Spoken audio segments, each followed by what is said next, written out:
तो साथियों नमस्कार। आज आप मेरे साथ 4.1 का पार्ट 3 करने वाले हैं। देखिए साथियों, इस वाली वीडियो में ना ये वाली प्रश्नावली ख़त्म हो जाएगी, ठीक है ना। अपन फिर इसके आगे वाली प्रश्नावली करेंगे। तो मेरे साथियों देखिए, इस वाले प्रश्न में ये कुछ नहीं करना। अगर आपने मेरे पुराने 2 प्रश्नों की वीडियो देखी हो तो उनमें साथियों क्या होता था कि आपको 4-5 मान दिए होते थे, लेकिन इसमें सिर्फ एक ही मान, मतलब इसमें सिर्फ 3 मान दिए गए हैं। कोई बड़ी बात नहीं, ये भी अपन आराम से हल कर लेंगे। देखिए साथियों, यहाँ पर लिखा है कि समांतर चतुर्भुज। अब देखिए साथियों, समांतर चतुर्भुज में अगर आपने मेरी चैप्टर 3 की वीडियो देखी हो तो उनमें मैंने आपको चतुर्भुज के बारे में पढ़ाया था। काय के बारे में पढ़ाया था? चतुर्भुज के बारे में। तो मैंने जैसा आपको बताया कि मैंने आपको चतुर्भुज पढ़ाए थे। चतुर्भुज अगर आपको पता हो तो चतुर्भुज के 3 प्रकार होते थे: समांतर चतुर्भुज, पतंग और समलंब चतुर्भुज। समांतर चतुर्भुज वे चतुर्भुज होते हैं जिनकी आमने सामने की जो भुजाएं होती हैं ना साथियों, वो बराबर होती हैं। ये मैं क्यों बता रहा हूँ? क्योंकि देखिए साथियों, अपन को इसमें सिर्फ 2 भुजाओं के मान दिए गए हैं। एक तो ई और आर के, और ओ और आर के, ई आर और आर ओ। अपन को ई और एम ओ का मान ज्ञात करना पड़ेगा। कैसे ज्ञात करेंगे ये तो आप समझ ही गए ना। जैसे अगर आर ओ 6 है तो ई एम भी 6 ही होगा, ठीक है ना साथियों। ये मैंने कच्चा चित्र बनाया है। पहले क्या करते हैं, अपन कच्चा चित्र बनाते हैं, उसमें क्या होता है, ठीक है ना मेरे साथी, कोई बड़ी बात नहीं। देखिए ये कैसे हुआ, क्योंकि जो समांतर चतुर्भुज की आमने सामने की जो भुजाएं होती है ना साथियों, वो बराबर होती हैं। कैसी होती हैं? बराबर होती हैं। उम्मीद है आप समझ रहे होंगे, मेरा समझ गए होंगे। फिर क्या करना है, देखिए साथियों, पहले अपन सबसे पहले क्या करते हैं कि कच्चा चित्र बनाते हैं। फिर उसके बाद में अपन पक्का चित्र बनाते हैं। पक्का चित्र कैसे बनाते हैं? जैसे अपने पास एम ओ 7 सेंटीमीटर की एक रेखा है तो अपन इसको स्केल से खींचेंगे। अब अपन परफेक्ट चित्र बनाएंगे, मतलब थोड़ा सा भी इधर उधर नहीं होगा। कैसे बनाएंगे? वो बनेगा स्केल और प्रकार की सहायता से। जैसा कि आपको मैंने बताया कि एम ओ अपनी एक रेखा है नीचे वाली, उसमें क्या करना है, 7.5 सेंटीमीटर की एक रेखा खींचनी है। 7.5 सेंटीमीटर की एक रेखा खींची। अब अपन को ई बिंदु ज्ञात करना है। ई बिंदु ज्ञात करने के लिए मेरे साथियों ज़रा ध्यान दीजिएगा कि एम से ई की दूरी कितनी है साथियों? 6 सेंटीमीटर है। तो अपने प्रकार को ना आप 6 सेंटीमीटर खोल लीजिएगा। फिर एम पे रख कर उसको ई एम पर रखकर एक चाप काटनी है। देखिए साथियों क्या है, मैं ना बोर्ड पे कर रहा हूँ, इसलिए बोर्ड पे पेंसिल नहीं चल सकती, इसलिए मैं मार्कर से लगा देता हूँ। तो ठीक है ना सर, थोड़ा ध्यान दीजिएगा।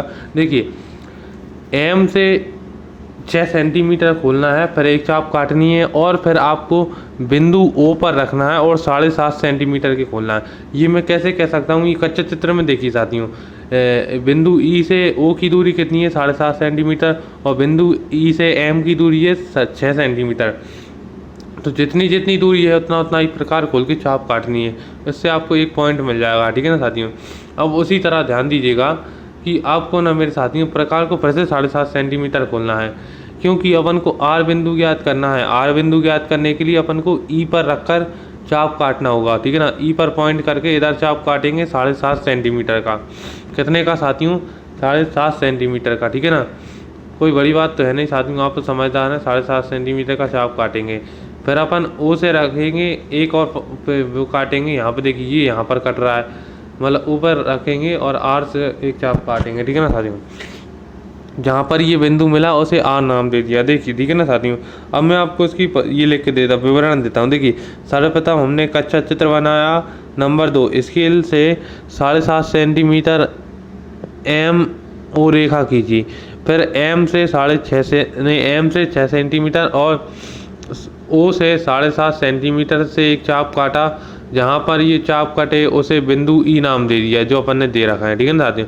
फिर अपन करेंगे, फिर बिंदु ई से 7.5 सेंटीमीटर और बिंदु ओ से 6 सेंटीमीटर का चाप काटा। जहाँ पर चाप कटे उसे बिंदु आर नाम दे दिया। इस प्रकार अपना चतुर्भुज एम ओ आर ई ये हो गया। देखिए साथियों, अब और बढ़िया मज़ेदार बात है। अब तो अपन कुछ करना ही नहीं है, अब तो ये बहुत सरल बनेगा। देखिए साथियों, क्यों सरल बनेगा? क्योंकि इसमें सिर्फ 2 चीज़ें दी गई हैं। देखिए अपन को चतुर्भुज दिया गया है, समचतुर्भुज।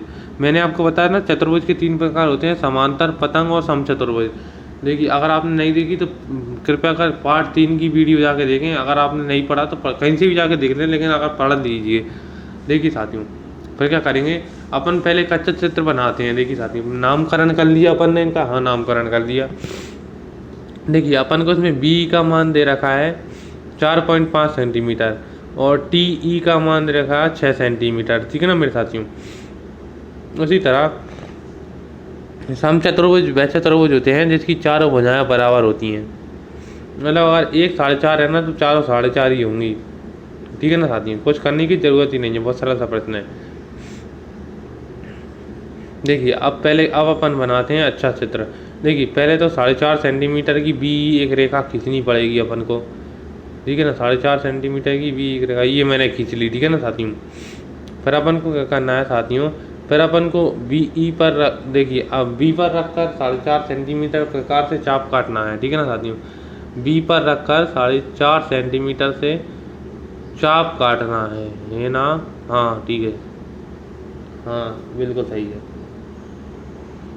देखिए मैंने खोल दिया, 4.5 सेंटीमीटर खोला, स्केल की सहायता से 4.5 सेंटीमीटर खोला और उससे चाप काटा। देखिए साथियों मेरे पास क्या है, मेरा मार्कर प्रकार में फंस नहीं रहा, इसलिए आप लोग तो अगर आप लोग कॉपी में करेंगे ना तो प्रकार को अच्छे से करके करिएगा, ठीक है ना साथियों।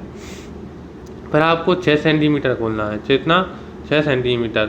6 सेंटीमीटर खोलकर ई पर रख कर चाप काटना है, ई पर रख के चाप काटेंगे। देखिए ये यहाँ पर आपका ये मिल रहा है, ठीक है ना साथियों।